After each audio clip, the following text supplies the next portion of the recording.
तो ग्राफ में एक टाइम और इधर ले लेता हूं मैं टेम्परेचर डिफरेंस ग्राफ। हाँ, डेल्टा टी कह लो, टी माइनस टी नॉट कह लो, एक ही बात। कहीं डेल्टा टी और टाइम का ग्राफ मिल रहा है? देखो मिलेगा।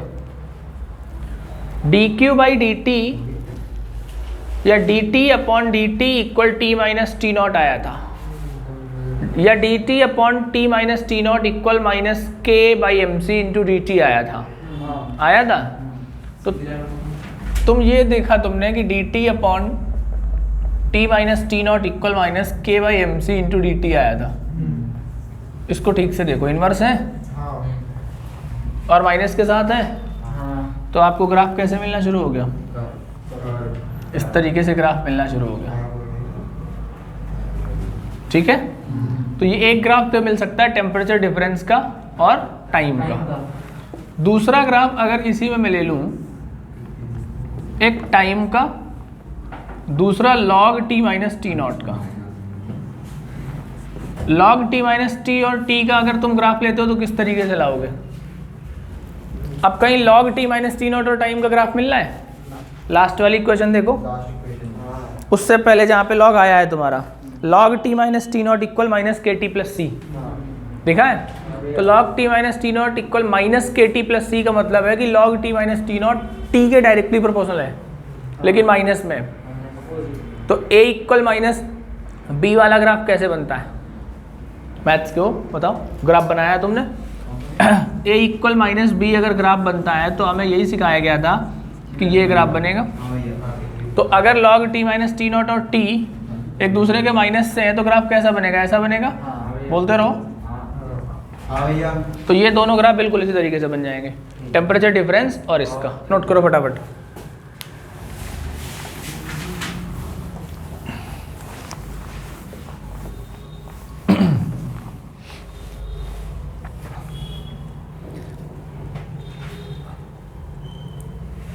अब एक जो सबसे बड़ी बात आएगी कि न्यूटन्स लॉ ऑफ कूलिंग का जो क्वेश्चन आएगा उसे तुम सॉल्व कैसे करोगे। देखो, अगर इस फॉर्मूले पे जाओगे लॉग मेथड से तो क्वेश्चन कर तो लोगे लेकिन परेशान हो जाओगे, बिल्कुल सही बात है। अगर तुम लॉग मेथड से गए तो आपसे क्वेश्चन तो हो जाएगा लेकिन बहुत ज़्यादा परेशान करके छोड़ेगा।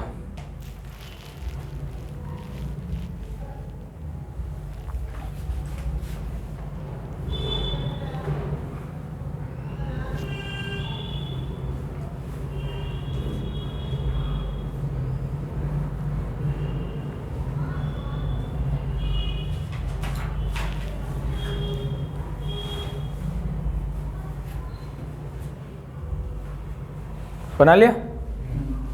अच्छा, तो for numericals Newton's law of cooling आप न्यूमेरिकल के बेसिस से कैसे यूज करोगे? अगर मैं न्यूमेरिकल के बेसिस से यूज करता हूं, ये थोड़ा सा समझ लेना, आप डायरेक्ट फॉर्मूला भी लगा सकते हो। देखो, एक फॉर्मूला पढ़ा है D T upon D T, पढ़ा है, इक्वल माइनस के टी माइनस टी नॉट, और यहाँ पढ़ा था तुमने एम सी, पढ़ रखा है। तो सबसे पहले इस फॉर्मूले को अपने ध्यान में लाओ कि तुम्हें ये करना, फाइनल फॉर्मूला तुमको क्या देना है, एम सी डी टी की जगह लिखोगे T one minus T two upon T. जहां भी न्यूमेरिकल आएगा फॉर्मूला यही लगाओगे। अगर लॉग वाला फॉर्मूला लगाने चले गए तुम्हारे बस की नहीं कि तुम न्यूटन्स लॉ ऑफ कूलिंग का क्वेश्चन कर लो। तो पहले ध्यान रख लेना कि मुझे फॉर्मूला लगाना कौन सा है। एम सी डी टी की जगह क्या किया, डी टी क्या है, चेंज इन टेम्परेचर होता है, T one minus T two equal minus K, इस टी की जगह यूज करोगे T one plus T two by two average temperature minus T naught. Formula समझ में आ गया? तुम्हें करना क्या है, टी वन और टी टू तो है। जैसे मान लो मैंने बोल दिया क्वेश्चन की एक बॉडी 100 डिग्री से 90 डिग्री पे कूल होती है 5 मिनट में, तो बताओ अगले 5 मिनट में कहाँ पहुँच जाएगी। क्वेश्चन आ गया समझ? अब अगर उस क्वेश्चन को करना होगा तो T1 कौन हुआ, बड़ा वाला, T2 कौन हुआ, 90 वाला, T नॉट होगा सराउंडिंग टेम्परेचर जो आपको दिया जाएगा कि सराउंडिंग टेम्परेचर 16 डिग्री है या जो भी है। ठीक है, एक क्वेश्चन लिख ही लो, बॉडी कूल्स फ्रॉम, T है या ना यहाँ पे, तो T तो कोई सा टेम्परेचर है नहीं हमारे पास, तो जब t नहीं है तो t यहाँ पे एवरेज लिया जाएगा T1 प्लस T2 बाई 2, क्योंकि यहाँ पे dt का इंटीग्रेट हुआ था ना। एक जरा क्वेश्चन लिखो, body cools from a body cools from 64 degree Celsius to 52 degree Celsius.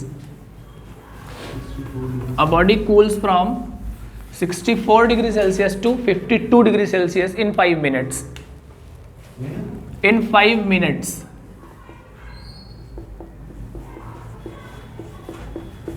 लिख लिया? Find its temperature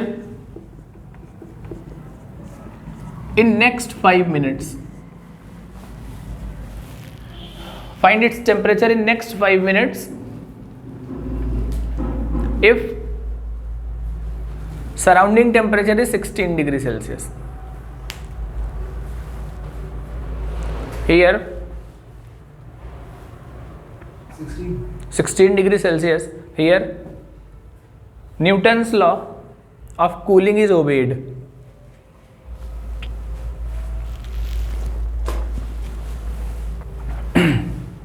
Here Newton's law of cooling is obeyed. कहानी समझो। क्वेश्चन ने क्या बोला कि एक बॉडी कहाँ से कहाँ तक कूल होती है? 64 से 52। तो T1 कितना आ गया? 64 आ गया, ठीक है। T1 आ गया आपके पास 64 degree Celsius, T2 52 degree Celsius आ गया। सराउंडिंग टेम्परेचर कितना है? 16 डिग्री सेल्सियस। टाइम कितना दे रखा है? 5 मिनट्स का मतलब हो गया 300 सेकेंड्स। सही है। वैल्यूज अब सोचो, अगर तुम्हें मैं लॉग वाला मेथड ही रखता, आ तो जाता 2.303 समथिंग करते, लॉग बेस 10 बनाते, फिर लॉग की वैल्यूज देखते, ना जाने क्या क्या होता।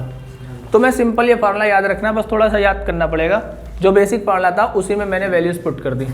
अब इसमें अगर मैं वैल्यूज पुट करूँ तो क्या आना चाहिए? MC T1 कितना? 64 minus 52 upon 300 equal minus K 64 plus 52 by 2 minus 16।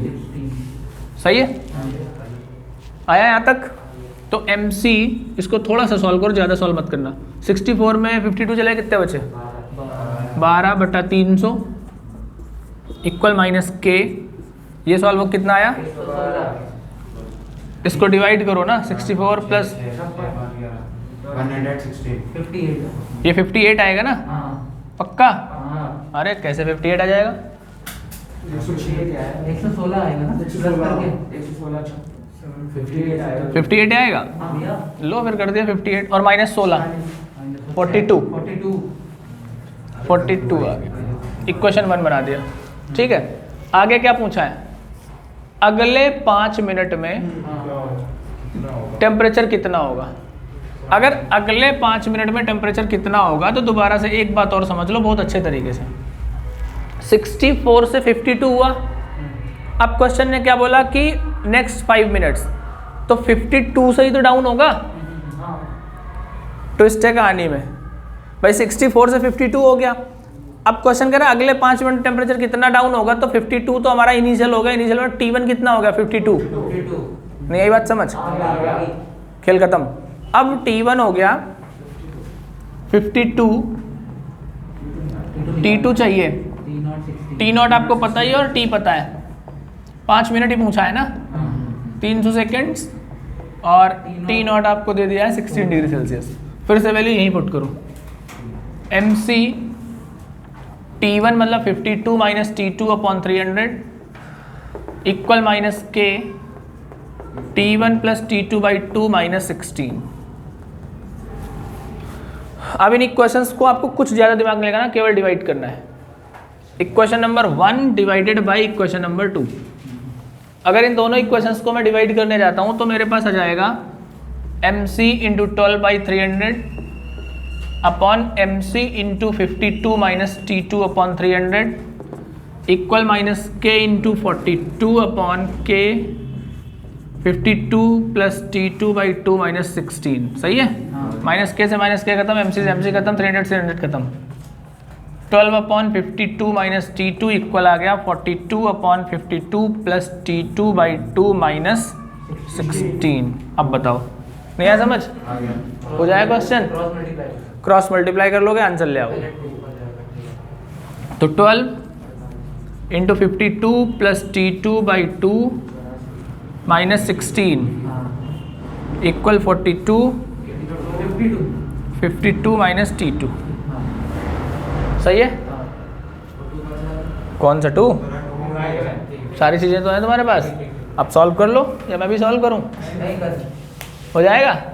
तो इस कंडीशन से आप ले आओगे T2। अब बताओ, सुनो, अब अगर मैं न्यूटन्स लॉ ऑफ कूलिंग तुमसे कहता लॉग मेथड से करो तो तुम्हारे बस की नहीं थी, बहुत ज़्यादा परेशान हो जाओगे, हर क्वेश्चन में कॉम्प्लिकेशंस आएंगे। इस वजह से तुम्हें ये फॉर्मूला याद रखना है, MC T1 minus T2/T equal minus K T1 plus T2/2 minus T0। इस फॉर्मूले में आप सीधी सीधी वैल्यू पुट करोगे, दो इक्वेशंस आएंगी, दोनों को डिवाइड करोगे, आंसर ले आओगे। ठीक है, कोई प्रॉब्लम?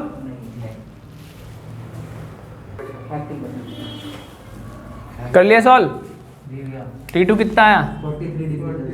43 degree Celsius. ये तो रहा आपका Newton's law of cooling with graph, numerical, statement, derivation. ठीक है, ओके।